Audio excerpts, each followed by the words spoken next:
Things are calm this morning on the campus of Michigan State University, but hours ago it was anything but as violent clashes broke out between supporters and protesters of white nationalist leader Richard Spencer.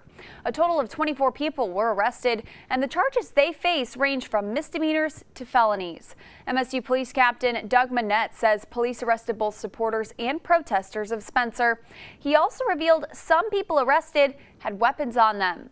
There were at least 500 protesters outside the pavilion where Spencer was inside speaking at the time, and more than 100 police officers dressed in riot gear guarded the entrance. Then, when some of Spencer's supporters showed up, the peaceful scene went away as both sides screamed insults and obscenities at each other.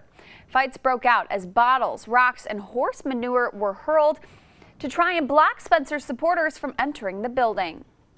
Hate speech is not free speech. Advocating for the destruction or the separation of various people based off the color of their skin or their ethnicity is an abomination, and it's abhorrent. And I don't know why I have to say that, but that's why we're here. We tried to talk with people who supported Spencer and his message. Police say there were about 20 of them who were met by the hundreds of protesters. We did talk to a man who went in and saw Spencer speak inside of the building.